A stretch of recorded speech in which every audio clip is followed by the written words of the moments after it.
내일 아침 눈을 떴을 때 전 세계의 모든 뉴스 채널이 일제히 긴급 속보를 쏟아낸다고 상상해 보십시오. 아시아로 향하는 에너지의 대동맥, 말라카 해협이 군사적 충돌로 인해 전면 봉쇄되었습니다.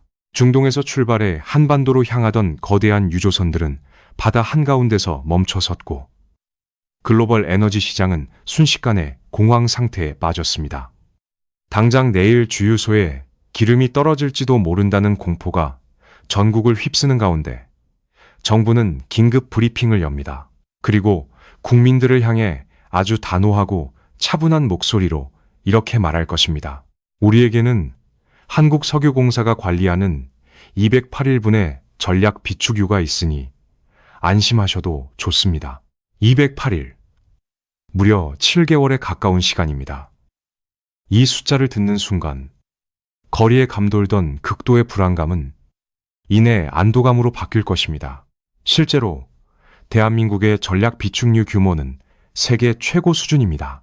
기름 한 방울 나지 않는 땅에서 국제에너지기구가 권고하는 90일치를 훌쩍 뛰어넘어 200일이 넘는 물량을 지하 깊은 곳에 쟁여두고 있다는 사실은 국가적인 자부심을 느끼게 하기에 충분합니다.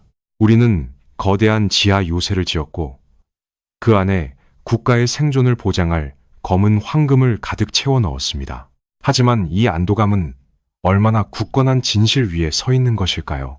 우리가 철석같이 믿고 있는 이 208일이라는 숫자는 어쩌면 수학적인 계산이 만들어낸 거대한 착시 현상일지도 모릅니다.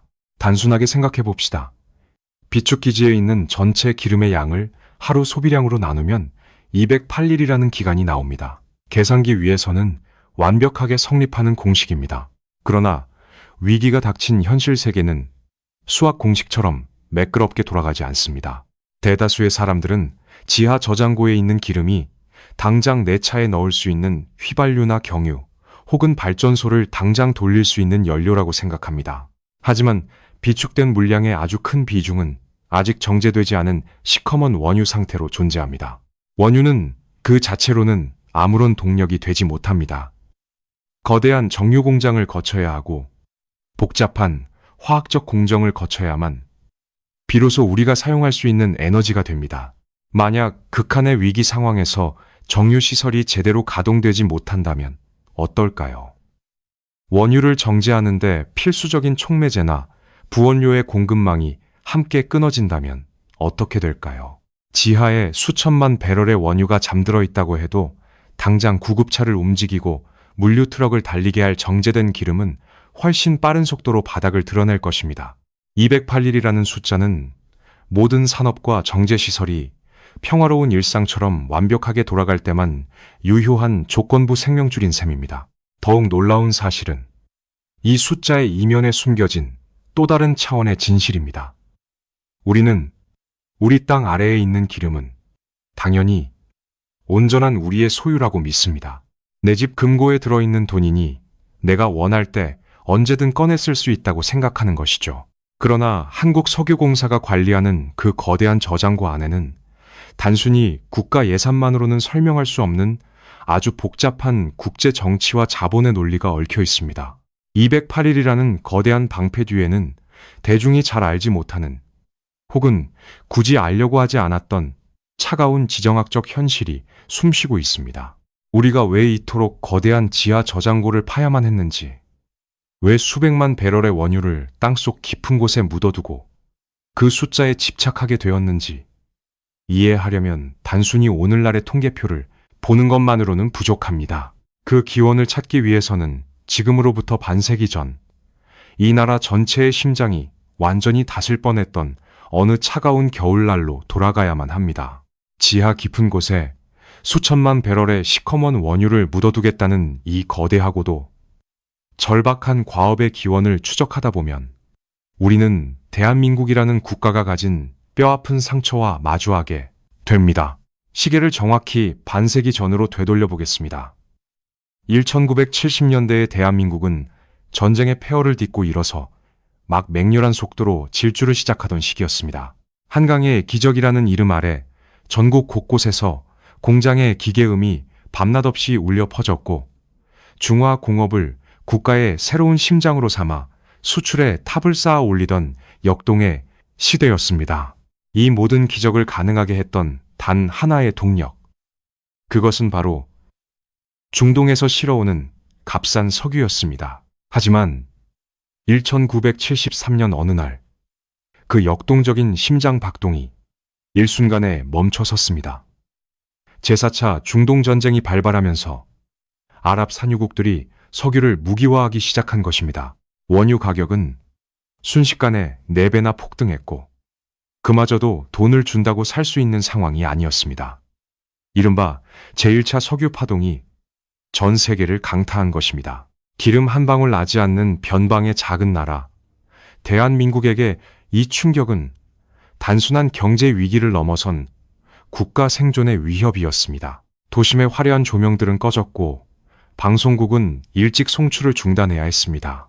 사람들은 난방용 석유를 구하기 위해 추운 겨울날 텅 빈 말통을 들고 주유소 앞에 끝이 보이지 않는 줄을 섰습니다. 힘차게 돌아가던 공장들은 가동을 멈추었고 수출길은 캄캄하게 막혀버렸습니다. 당시 대한민국 국민들이 느꼈던 감정은 단순한 불편함이 아니었습니다. 그것은 극도의 공포였습니다. 우리가 아무리 밤잠을 줄여가며 피땀 흘려 일하고 거대한 공장을 지어놓아도 수만 킬로미터 떨어진 사막의 국가들이 기름줄기를 잠가버리면 이 나라 전체가 하루아침에 질식해 버릴 수 있다는 끔찍한 진실을 목도한 것입니다. 우리의 목숨줄을 타인의 손에 쥐어주고 있다는 이 서늘한 자각은 대한민국의 국가적 생존 체질을 영구적으로 바꿔놓았습니다. 그리고 불과 6년 뒤인 1979년 제2차 석유 파동이 다시 한번 세계 경제에 목을 조르자 정부는 더 이상 물러설 곳이 없다는 결론을 내립니다. 위기가 닥쳤을 때 최소한 우리가 숨을 쉬고 대책을 마련할 수 있는 생명장치만이라도 스스로 확보해야 한다는 절박한 국가적 결단이 내려진 것입니다. 그렇게 국가의 에너지 안보를 전담할 한국석유공사가 탄생하게 됩니다. 한국석유공사의 최우선 과제는 명확했습니다. 만약 세상의 모든 바닷길이 막히고 단 한 방울의 기름도 들어오지 않는 최악의 고립 상태가 오더라도 국가의 심장이 멈추지 않도록 막대한 양의 석유를 비축하는 것이었습니다.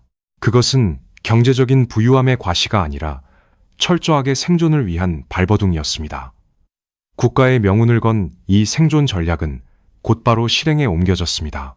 적의 폭격에도 견딜 수 있고 자연재해에도 끄떡없는 가장 안전하고도 거대한 공간을 찾아야만 했습니다. 그렇게 우리는 상상조차 하기 힘든 엄청난 비용과 기술을 쏟아부어 땅을 파고들기 시작했습니다.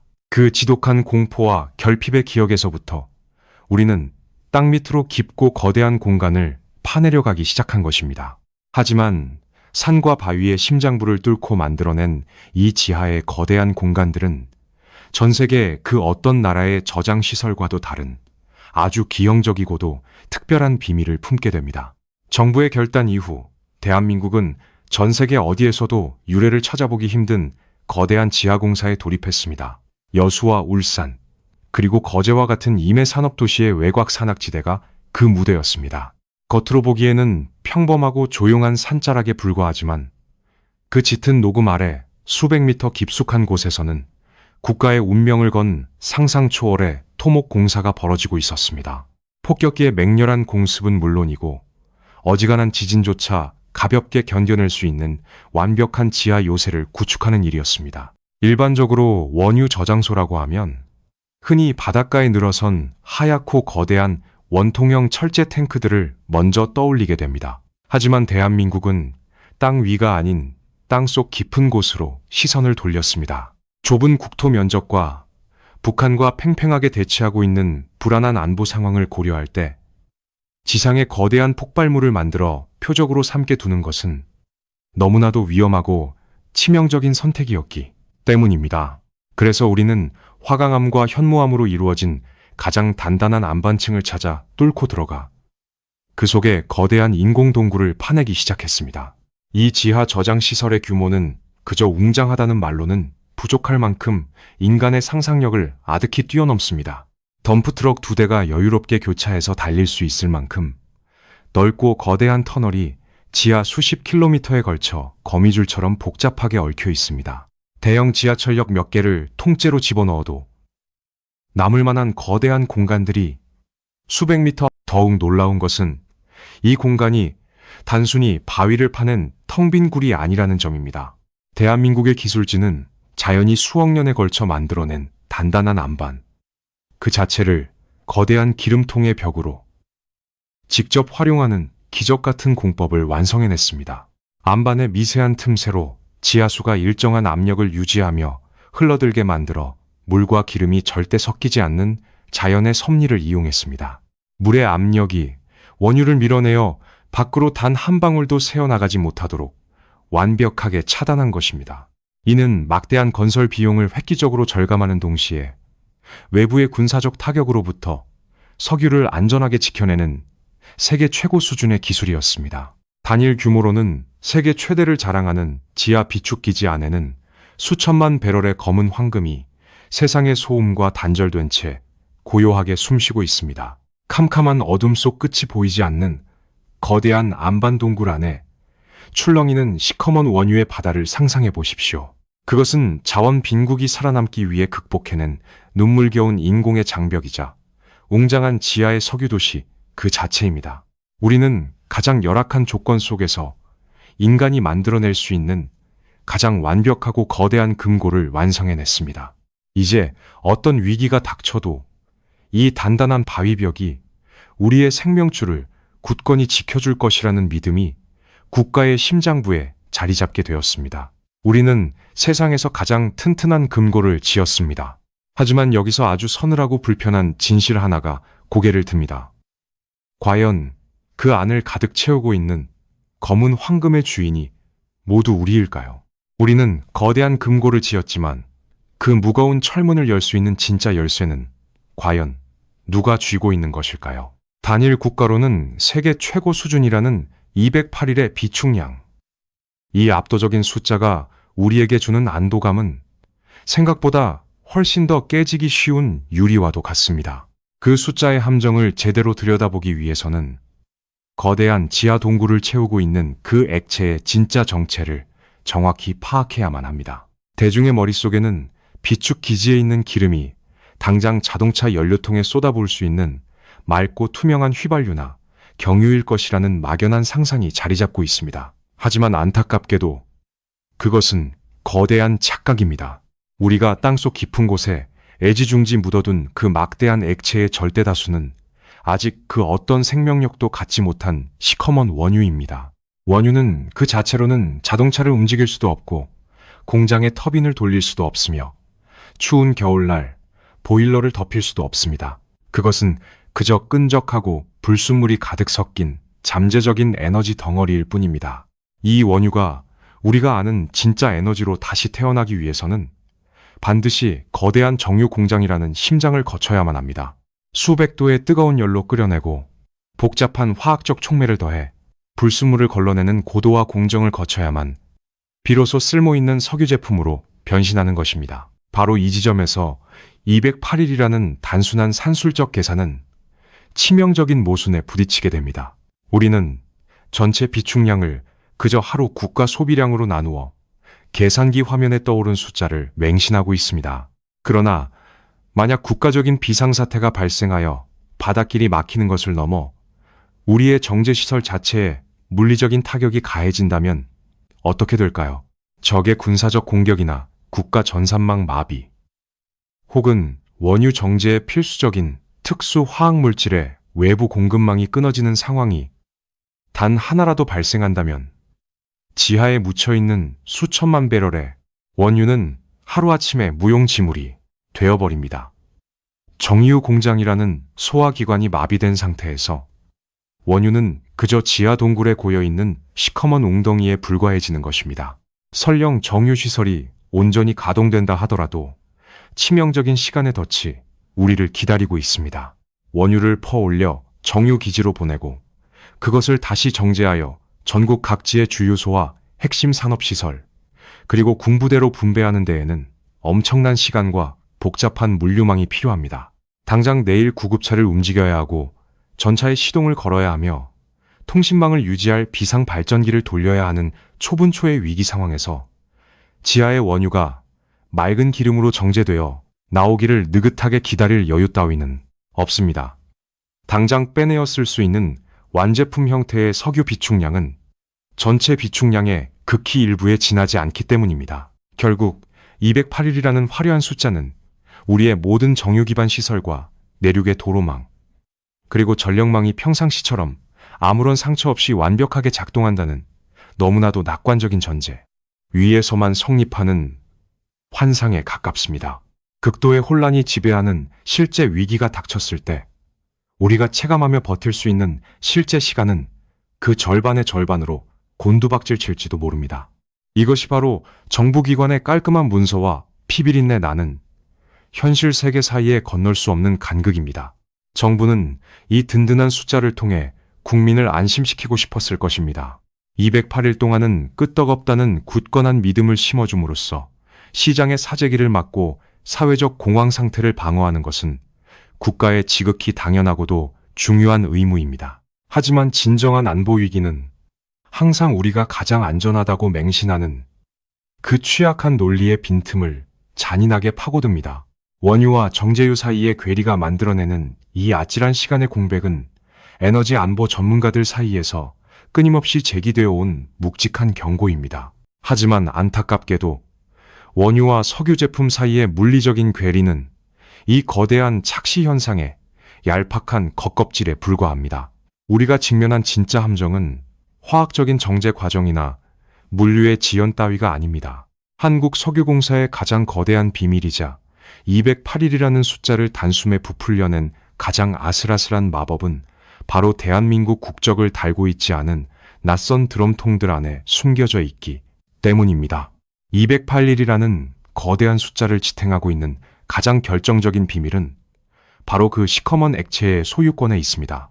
우리는 우리 땅 아래 우리가 엄청난 혈세를 들여 파낸 튼튼한 금고 안에 들어있는 기름이니 당연히 그 모든 것이 온전한 대한민국의 자산일 것이라고 막연하게 짐작합니다.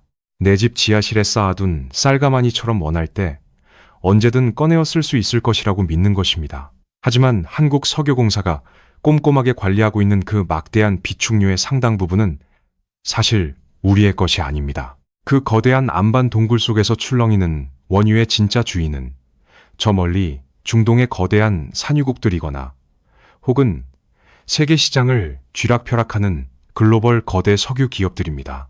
어떻게 이런 상식 밖의 일이 가능할까요? 그 해답은 바로 국제 공동 비축 사업이라는 아주 독특하고도 영리한 국가 전략에 숨어 있습니다. 거대한 지하 저장 시설을 짓는 데에는 이미 천문학적인 비용이 투입되었습니다. 그런데 그 광활한 공간을 전부 우리가 비싼 돈을 주고 사온 원유로 가득 채우는 것은 또 다른 차원의 막대한 재정적 압박이었습니다. 수천만 배럴의 원유를 그저 지하에 가만히 묵혀두는 것은 국가의 거대한 자금 흐름을 완전히 묶어버리는 비효율적인 일이었기 때문입니다. 그래서 정부와 석유공사의 전략가들은 아주 기발한 아이디어를 냅니다. 우리가 세계 최고 수준의 지하 방공호를 만들어 놓았으니 동북아시아의 거대한 에너지 시장에 기름을 팔고 싶어하는 산유국들에게 이 빈 공간을 빌려주자는 것이었습니다. 산유국들 입장에서는 최대 고객들이 밀집해 있는 아시아의 중심부, 그것도 지정학적으로 훌륭한 대한민국의 지하에 자신들의 원유를 미리 전진 배치해 둘 수 있으니 물류 비용과 운송 시간을 획기적으로 줄일 수 있는 매력적인 제안이었습니다. 우리는 그들에게 거대한 저장 공간을 내어주는 대신 매년 막대한 임대 수익을 챙겼습니다. 하지만 눈앞에 임대료보다 훨씬 더 중요하고 결정적인 혜택이 숨어 있었습니다. 그것은 바로 전 세계적인 위기 상황이 발생했을 때 우리 땅에 보관되어 있는 그들의 원유를 우리가 그 누구보다 가장 먼저 돈을 주고 살 수 있는 배타적인 권리, 즉 우선 구매권을 확보한 것입니다. 평상시에는 그저 남의 기름을 안전하게 보관해주고 외화를 벌어들이는 훌륭한 수익 모델입니다. 그리고 비상시에는 그 막대한 기름을 우리가 가장 먼저 확보할 수 있으니 에너지 안보 차원에서도 이보다 완벽할 수는 없어 보입니다. 내 지갑에서 당장 돈을 꺼내지 않고도 마치 내 비축류처럼 정부의 통계 계산서에 당당히 포함시킬 수 있었으니 208일이라는 안도감의 숫자를 완성하는데 이보다 더 좋은 마법은 없었을 것입니다. 이것은 자원이 턱없이 부족한 국가가 치열하게 머리를 쥐어짜내어 만들어낸 천재적인 생존의 묘수였습니다. 하지만 이 완벽해 보이는 마법에도 아주 치명적인 맹점이 존재합니다. 우선 구매권이라는 것은 말 그대로 남들보다 먼저 살 수 있는 권리일 뿐 결코 우리가 원할 때 공짜로 쓸 수 있다는 뜻이 아닙니다. 만약 중동에서 전면전이 터져 국제 유가가 배럴당 200달러, 300달러를 넘어서며 미친 듯이 폭등한다면 어떻게 될까요?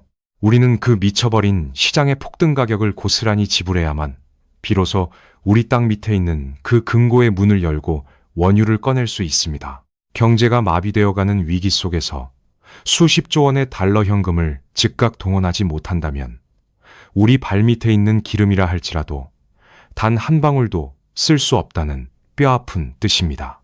더욱 두려운 시나리오는 따로 있습니다. 평화로운 시절에 책상 굴림들이 웃으며 맺은 그 종이 계약서가 국가의 명운이 오가고 각국의 이기심이 폭발하는 아수라장 속에서도 과연 온전히 지켜질 것인가 하는 냉혹한 현실의 문제입니다.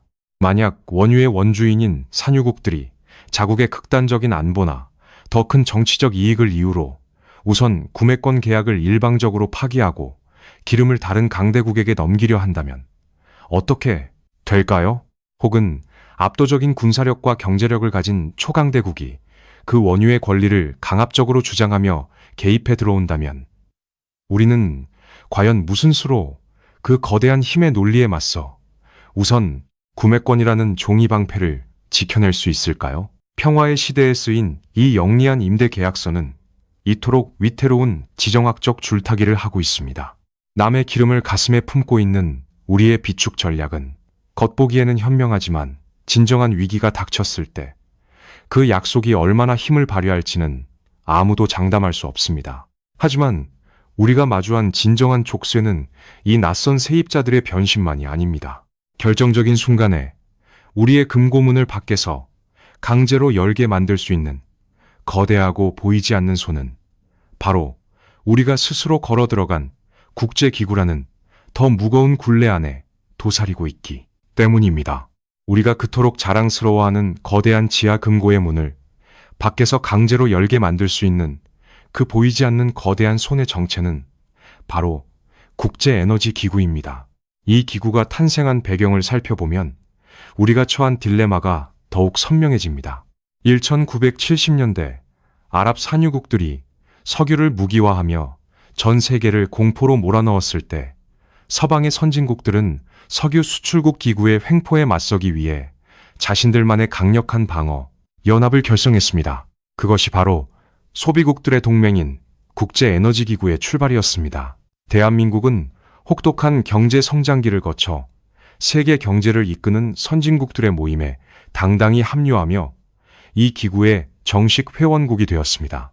국제사회의 주류로 인정받았다는 훈장이자 글로벌 에너지 안보망이라는 튼튼한 우산 아래로 들어갔다는 안도감을 주는 국가적 성과였습니다. 하지만 세상에 공짜 우산은 없습니다. 그 튼튼한 우산의 손잡이를 쥐기 위해 우리는 국가 생존의 최후 보루인 전략 비축유에 대한 배타적인 통제권의 일부를 기꺼이 국제사회의 탁자 위에 올려놓아야만 했습니다.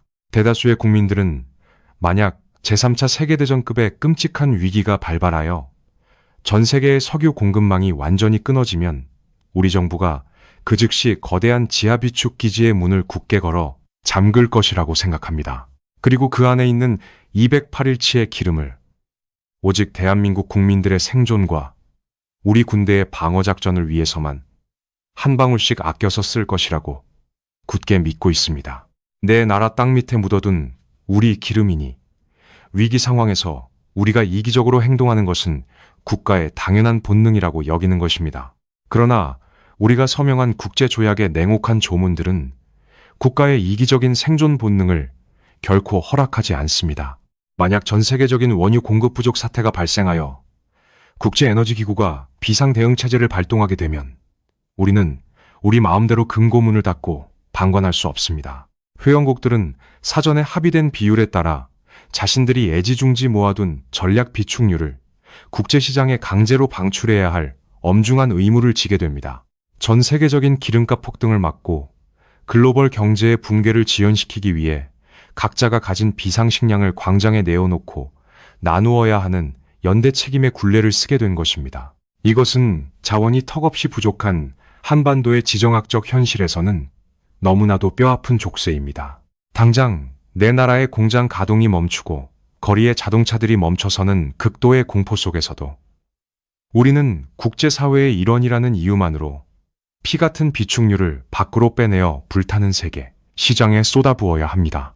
내 집 안방에 가장 크고 튼튼한 금고를 만들어 두었지만 세상이 진짜 불타오르는 종말의 순간에 그 금고의 비밀번호를 전 세계 강대국들과 공유해야만 하는 기막힌 역설이 바로 여기에 있습니다. 만약 우리가 이 조약을 어기고 우리만 살겠다고 비축유 방출을 거부한다면 어떻게 될까요? 수출로 먹고 사는 대한민국은 그 즉시 국제 경제와 금융 시스템에서 철저하게 버림받는 고립무원의 처지가 될 것이고, 그것은 석유 부족보다 더 빠르고 확실한 국가적 죽음을 의미합니다. 결국 우리가 그토록 자랑하는 208일이라는 거대한 숫자는 오롯이 대한민국만을 위한 온전한 생명줄이 아닙니다. 그 안에는 글로벌 경제 체제를 유지하기 위해 우리가 감당해야만 하는 무거운 국제적 책임과 희생의 몫이 고스란히 섞여 있습니다.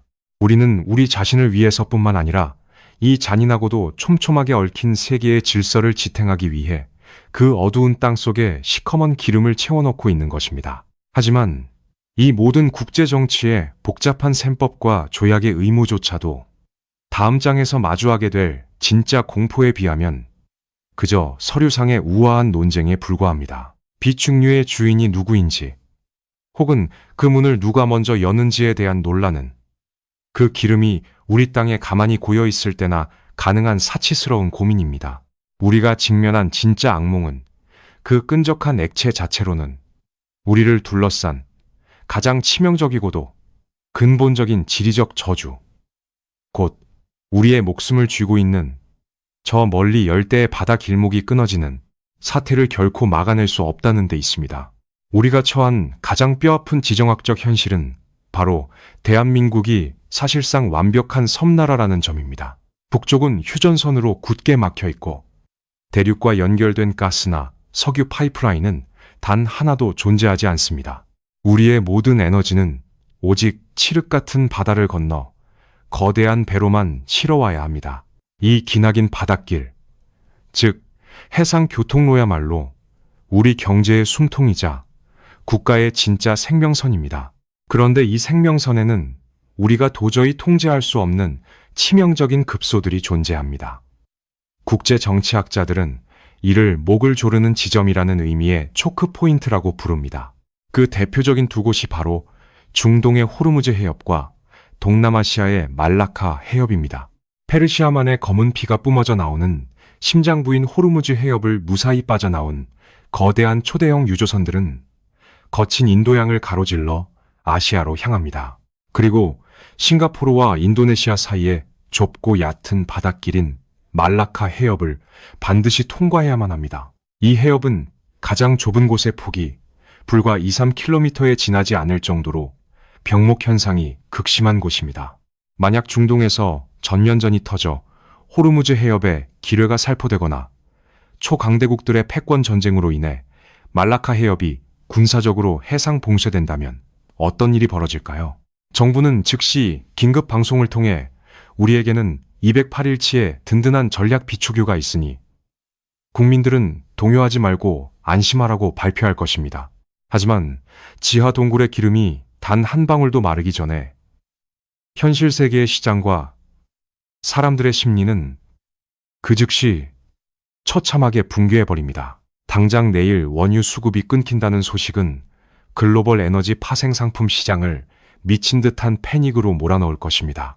아직 배에 실리지도 않은 서류상의 기름값이 천정부지로 치솟고 국내 주유소 앞에는 밤을 새워서라도 기름을 비축하려는 사람들의 차량 행렬이 수 킬로미터씩 끝없이 이어질 것입니다. 아무리 정부가 지하에 7개월치의 넉넉한 기름이 있다고 호소해도 눈앞에 다가온 캄캄한 공포 앞에서는 그 어떤 통계 숫자도 사람들의 이성을 통제하지 못합니다. 극심한 사재기와 물류망의 연쇄적인 마비가 겹치면서 내륙에 있는 실제 석유 완제품 재고는 불과 몇 주 만에 텅텅 비어버리고 말 것입니다. 이 지점에서 우리는 208일이라는 숫자의 진짜 의미를 아주 차갑고 냉정하게 그리고 뼈아프게 다시 정의해야만 합니다. 이 숫자는 우리가 외부와 단절된 채 따뜻한 방 안에서 평화롭게 버틸 수 있는 생존의 시간이 결코 아닙니다. 그것은 꽉 막힌 바닷길을 어떻게든 다시 뚫어내기 위해 우리에게 허락된 피, 말리는 유예 기간일 뿐입니다. 우리의 외교관들이 전 세계를 뜬 눈으로 돌아다니며 강대국들과 살얼음판 같은 협상을 벌이고 우리의 해군 전력이 목숨을 걸고 유조선의 백기를 호위하여 어떻게든 막힌 해협에 봉쇄를 풀어내야만 하는 절대적인 데드라인인 것입니다. 만약 그 208일 안에 호르무즈의 기뢰를 걷어내지 못하거나 말라카의 숨막히는 봉쇄망을 뚫고 새로운 유조선을 들여오지 못한다면 그 다음날 이 나라에 남은 것은 완벽한 암흑과 끔찍한 경제적 죽음뿐입니다. 결국 아무리 거대한 지하 금고를 파고 그 안에 수천만 배럴을 채워 넣는다 한들 바다를 지배하지 못하는 반쪽짜리 섬나라의 치명적인 운명은 절대 바꿀 수 없습니다. 한국석유공사의 웅장한 비축기지는 바다의 급소가 끊겼을 때 우리가 당장 숨통이 끊어지는 것을 며칠 더 연장해주는 산소 호흡기일 뿐 지정학적 한계라는 근본적인 질병 자체를 치료할 수는 없기 때문입니다. 이때부터 208일이라는 숫자는 자랑스러운 경제적 성취의 상징이기를 멈춥니다. 그것은 정치인들과 군 지휘관들의 등줄기에 식은땀을 흐르게 만드는 피말리는 카운트다운으로 돌변합니다. 이 숫자는 잔인한 국제정치의 협상 테이블 위에 올려진 모래가 무섭게 떨어져 내리는 시한폭탄 같은 거대한 모래시계로 변모합니다. 그렇다면 이 잔혹한 모래시계가 멈추지 않고 흘러내리는 동안 텅 빈 내륙에서 하루하루 말라가는 기름을 두고 대한민국 내부에서는 과연 어떤 일들이 벌어지게 될까요? 만약 바닷길이 완전히 끊기고 호르무즈와 말라카의 숨통이 조여진다면 그 208일이라는 카운트다운의 첫날은 과연 어떤 모습일까요? 우리는 흔히 208일 분량의 비축유가 있다는 정부의 발표를 들으며 지금처럼 자동차를 몰고 출퇴근을 하고 24시간 환하게 불을 밝히며 거대한 공장들이 힘차게 돌아가는 평온한 일상이 7개월 동안 똑같이 유지될 것이라고 막연히 상상합니다. 하지만 그것은 208일이라는 숫자가 만들어낸 가장 순진하고도 치명적인 착각입니다. 그 208일은 철저하게 평상시의 일상적인 소비량을 기준으로 계산된 수학적 환상일 뿐입니다. 진정한 위기가 닥쳐 글로벌 에너지 공급망이 완전히 마비되는 그 순간 우리가 알던 평범한 일상은 단 하루도 유지되지 못하고 그 즉시 산산조각이 납니다. 바닷길이 막히는 즉시 정부는 국가 비상사태를 선포하고 전시체제에 준하는 극단적인 배급제를 실시하게 될 것입니다. 지하 비축기지에 묻혀있는 그 귀한 기름을 꺼내어 나누어 주는 데에는 너무나도 냉혹하고 철저한 우선순위가 존재합니다. 가장 먼저 그리고 가장 많은 양의 기름을 가져가는 곳은 당연히 국가의 방위를 책임지는 군대입니다. 막힌 바닷길을 뚫기 위해 구축함을 출항시키고 적의 도발에 대비해 전투기를 띄우며 전방의 전차부대를 기동시키기 위해서는 천문학적인 양의 연료가 쏟아져 들어가야 합니다. 국가의 물리적 생존을 위해 군사작전에 투입되는 기름은 그 어떤 것과도 타협할 수 없는 절대적인 영순위입니다. 그 다음으로 기름이 배분되는 곳은 국가가 완전히 무너지는 것을 막기 위한 최소한의 생존 인프라들입니다. 중환자실에 생명 유지 장치를 돌리기 위한 병원의 비상 발전기, 전국적인 패닉을 막기 위해 필수적인 통신망, 그리고 국민들이 굶어 죽지 않도록 식량을 실어 나르는 아주 제한된 필수 물류 트럭에만 기름이 허락될 것입니다. 이 철저하고 차가운 생존의 피라미드 구조 속에서 평범한 시민들의 자리는 없습니다. 그런지가 잠인데 이 정차가운 피라미드 구조 속에서 우리가 매일 무심코 들르던 주유소들은 굳게 문을 닫거나 무장한 병력의 통제 아래 피난에 필요한 아주 최소한의 기름만을 배급하게 될 것입니다. 거리에서 민간 자동차의 행렬은 사라질 것이고 밤이 되면 도심의 화려한 불빛들은 차갑게 꺼져버릴 것입니다. 하지만 무엇보다 가장 끔찍하고 뼈아픈 타격은 대한민국의 심장이자 자랑인 수출 주도형 제조업 공장들에 가해질 것입니다. 반도체와 철강, 그리고 자동차와 석유화학에 이르기까지 대한민국의 눈부신 경제성장을 이끌어온 이 거대한 산업단지들은 24시간 내내 막대한 에너지를 집어삼키는 괴물과도 같습니다. 국가적인 에너지 고갈 위기 속에서 정부는 남은 비축유를 아끼기 위해 이 거대한 공장들의 가동을 강제로 멈춰 세워야만 하는 끔찍한 결단을 내려야 합니다. 용광로에 불이 꺼지고 반도체 라인이 멈추는 순간 우리는 단순히 막대한 금전적 손실을 입는 것에 그치지 않습니다. 그것은 글로벌 경제에서 대한민국이라는 국가의 신뢰도가 붕괴하는 것이며 수백만 명의 노동자들이 하루아침에 일터를 잃게 되는 거대한 사회적 재난을 의미합니다. 결국 208일이라는 시간은 평화로운 일상의 유지가 아니라 경제적 뇌사 상태에 빠진 국가가 인공호흡기를 달고 겨우 숨만 쉬며 버티는 끔찍한 연명치료의 기간입니다. 지하에 묻혀있는 원유는 결코 번영을 보장하는 화수분이 아닙니다. 그것은 낭떠러지로 추락하기 직전 국가라는 거대한 기차를 강제로 멈춰 세우기 위해 당겨야만 하는 마지막 비상 브레이크일 뿐입니다. 비축유가 바닥을 드러내는 속도를 조금이라도 늦추기 위해 우리는 우리 손으로 직접 경제의 심장을 정지시키고 캄캄한 어둠과 극도의 결핍 속으로 걸어 들어가야만 하는 것입니다. 208일의 진짜 얼굴은 이토록 잔인하고 참혹합니다. 수학적인 나눗셈으로 계산된 그 화려한 통계 숫자는 위기 상황에서 우리가 치러야 할 끔찍한 피와 땀과 눈물의 대가를 교묘하게 가려버렸습니다. 그리고 그것이 바로 겉으로 보이는 든든한 보고서. 이면에서 이 나라의 안보와 미래를 걱정하는 진짜 전략가들이 단 하루도 편히 잠들지 못하는 진짜 이유입니다. 하지만 이 지독한 역설과 공포 속에서도 지금 세상은 또 다른 거대한 폭풍을 맞이하고 있습니다. 우리는 석유의 시대를 끝내겠다고 선언하는 아주 낯설고 새로운 시대의 초입에 서 있기 때문입니다. 우리는 바다의 숨통이 끊어지는 지정학적 악몽을 넘어 이제 완전히 새로운 시대의 문턱에 서 있습니다. 전 세계가 화석 연료의 시대를 끝내고 친환경 재생자원의 시대로 나아가겠다고 선언하는 거대한 전환기입니다. 도로 위에는 내연기관 자동차 대신 전기차가 소리 없이 달리고 있고 산등성이와 바다 위에는 거대한 풍력 발전기가 돌아가고 있습니다. 탄소 중립이라는 시대적 과제 앞에서 검은 황금이라 불리던 석유는 이제 지구를 병들게 하는 구시대의 유물로 취급받기 시작했습니다. 이러한 거대한 시대의 흐름 속에서 아주 자연스럽고도 날카로운 질문 하나가 떠오릅니다. 세상이 온통 새로운 동력으로 질주하고 있는 지금, 우리는 왜 여전히 엄청난 유지비를 쏟아부으며 그 캄캄한 지하 동굴 속에 시커먼 원유를 가둬두고 있는 것일까요?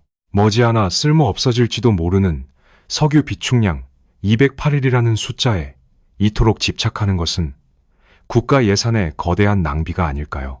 하지만 이 질문 속에는 미래에 대한 너무나도 성급하고 낭만적인 착각이 숨어 있습니다. 우리가 꿈꾸는 완벽한 친환경의 미래로 넘어가기 위해서는 반드시 건너야만 하는 길고 험난한 다리가 하나 있습니다. 그리고 그 다리를 짓는 데 필요한 핵심 재료는 역설적이게도 우리가 그토록 벗어나고 싶어하는 화석 연료, 바로 석유입니다. 수백만 대의 전기차에 들어갈 거대한 2차 전지를 생산하고 넓은 태양광 발전 설비를 찍어내며 바다 한가운데에 해상 풍력 단지를 건설하는 이 모든 과정에는 상상을 초월하는 막대한 자원과 물리적인 힘이 투입되어야만 합니다. 기존의 낡은 전력망을 모두 뜯어고치고 새로운 시대에 맞는 지능형 전력망을 깔기 위해서도 굴착기와 거대한 크레인, 그리고 어마어마한 화물선들이 쉴 새 없이 움직여야 합니다. 이 모든 육중한 기계들을 움직이고 새로운 녹색 기반 시설을 구축하는 힘은 여전히 끈적한 원유에서 나옵니다. 진정한 친환경 시대로 진입하기 위해서는 역설적으로 그 어느 때보다 더 많은 석유를 안정적으로 태워야만 하는 모순된 상황에 빠진 것입니다. 대한민국은 지금 역사상 가장 고통스럽고 위험한 선택의 한가운데에 서 있습니다. 한편으로는 전 세계적인 기후 변화 압박에 발맞추어 천문학적인 자본을 새로운 기술에 쏟아부어야 합니다. 만약 이 거대한 지하 비축 기지에 계속해서 수조 원의 돈을 들이붓는다면 훗날 석유의 시대가 완전히 저물었을 때 이 거대한 시설들은 그 어떤 가치도 창출하지 못하는 거대한 짐, 덩어리, 즉 가치가 사라진 좌초 자산으로 전락해버릴지도 모르는 끔찍한 재무적 위험을 안고 있습니다. 그러나 반대로 미래의 기술만 맹신하며 석유 비축의 끈을 너무 일찍 놓아버린다면 어떻게 될까요? 새로운 에너지망이 완전히 구축되기도 전에 앞서 언급했던 호르무즈나 말라카 해협의 핏줄이 끊어지는 위기가 닥쳐온다면 우리는 그 찬란한 미래의 문턱을 밟아보지도 못한 채 국가 경제가 먼저 질식해 죽고 말 것입니다. 가장 잔인한 진실은 바로 이것입니다. 세상이 기후 위기를 외치며 필사적으로 석유에서 도망치려 하는 바로 이 순간에도 다음 시대로 살아남아 넘어갈 수 있는 자격을 결정하는 열쇠는 여전히 누가 더 석유의 심장줄을 안정적으로 쥐고 있느냐에 달려있다는 것입니다. 눈부신 미래의 청사진조차도 지하 깊은 곳에 묻혀있는 이 시커먼 액체의 보증 없이는 한낱 신기루에 불과합니다. 그렇다면 우리는 마지막 질문을 던져야 합니다. 한 번도 온전히 우리의 소유였던 적이 없고 현실의 위기 앞에서는 너무나도 짧은 유예 기간에 불과하며 미래 세대에게는 막대한 짐이 될지도 모르는 이 208일이라는 비축량의 숫자를 도대체 어떻게 바라보아야 할까요? 그것은 국민의 눈을 가리기 위해 만들어낸 정교하고 독성 강한 거짓말이었을까요? 아니면 자원 빈국이 가질 수 있었던 가장 처절하고도 최선인 생존의 타협점이었을까요? 지금까지 우리는 208일이라는 거대한 비축량의 이면에 숨겨진 복잡하고 서늘한 진실들을 하나씩 들여다보았습니다. 누군가는 이 이야기를 듣고 한국석유공사가 국민을 속였다거나 208일이라는 숫자가 완전히 무의미한 거짓말이라고 분노할지도 모릅니다. 하지만 그것은 이 복잡한 지정학적 생존 게임을 너무 단편적으로만 바라본 오해입니다. 오히려 그 반대입니다. 이 모든 맹점과 한계에도 불구하고 208일이라는 숫자는 기름 한 방울 나지 않는 척박한 땅에서 태어난 대한민국이라는 국가가 이 잔인한 세계에서 살아남기 위해 만들어낸 가장 위대하고도 눈물겨운 투쟁의 결과물입니다. 우리는 결코 국민을 기만하기 위해 거대한 지하 동굴을 판 것이 아닙니다. 반세기 전 국가가 완전히 멈춰설 뻔했던 그 지독한 공포의 기억이 우리로 하여금 가장 단단한 바위를 뚫고 들어가게 만들었습니다. 막강한 자본을 가진 산유국들에게 저장 공간을 내어주고 위기 시에 그것을 우선적으로 살 수 있는 권리를 얻어낸 것 역시 주머니 사정이 넉넉하지 못했던 자원 빈국이 선택할 수 있었던 가장 영리하고도 치열한 타협이었습니다. 나아가 국제에너지기구에 가입하여 비상시에 비축유를 방출해야만 하는 무거운 의무를 짊어진 것. 또한 고립된 섬나라로 남는 대신 글로벌 질서의 당당한 주류로 편입되어 더 큰 외교적 경제적 보호막을 얻어내기 위한 고육지책이었습니다. 이 모든 것은 정답이 없는 냉혹한 국제정치의 거대한 소용돌이 속에서 항상 차악을 선택하며 끈질기게 버텨온 대한민국만의 독특한 생존 방식이었습니다. 결국 208일이라는 비축량의 진짜 의미는 영원한 안전을 보장하는 완벽한 마법의 방패가 아닙니다. 그것은 국가의 명운이 걸린 벼랑 끝에서 우리가 막대한 비용과 노력을 치르고 힘겹게 사들인 가장 값비싼 시간입니다. 텅 빈 바다 위에서 우리의 외교관들이 밤을 새워가며 강대국들과 핏발선 눈으로 협상 테이블에 마주 앉을 수 있는 시간. 우리의 해군이 목숨을 걸고 유조선의 뱃길을 열기 위해 바다로 나아갈 수 있는 시간. 그리고 무엇보다 1970년대에 그 끔찍했던 캄캄한 절망 속으로 온 국가가 속수무책으로 무너져 내리는 것을 막아내는 피말리는 유예 기간인 것입니다. 진정한 국가의 권력과 안보는 지하 깊은 곳에 얼마나 많은 드럼통을 안전하게 숨겨두고 있느냐라는 단순한 물리적 측정에서 나오지 않습니다. 진짜 힘은 그 비축된 기름이 매일 조금씩 바닥을 드러내며 말라붙어가는 그 208일이라는 끔찍한 카운트다운 동안 국가의 모든 지도자들과 국민들이 하나가 되어 어떻게 꽉 막힌 세계의 숨통을 다시 뚫어내느냐에 달려 있습니다. 비축유는 단지 우리가 질식해 죽지 않도록 귀중한 시간을 벌어줄 뿐이며 결국 스스로의 힘으로 진짜 살 길을 찾아내는 것은 온전히 땅 위를 두 발로 딛고 살아가는 우리의 몫인 것입니다. 지금 이 순간에도 여수와 울산 그리고 거제의 깊고 차가운 화강암 아래 거대한 지하 요새에서는 수천만 배럴의 시커먼 원유가 무거운 침묵 속에서 고요하게 출렁이고 있습니다. 그 캄캄한 어둠 속의 액체는 이 역동적인 나라의 심장 박동을 정확히 208일 동안 더 연장해 줄 수 있는 국가의 마지막 혈액입니다. 그렇다면 길고 길었던 이 이야기의 끝에서 우리 자신에게 던져야 할 마지막 질문은 단 하나뿐입니다. 우리의 모든 지혜와 역량이 처절하게 시험받게 될 그 잔인한 모래시계가 다 떨어지고 난 뒤 과연 208일이 지나고 맞이하는 209일째 되는 날의 아침에 우리는 어떤 세상을 마주하게 될까요?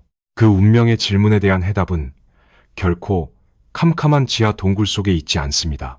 그것은 지금 이 순간에도 쉴 새 없이 몰아치고 있는 이 냉혹한 세계의 거칠고 매서운 바람의 방향을 우리가 얼마나 정확하고 냉철하게 읽어내느냐에 달려 있을 것입니다.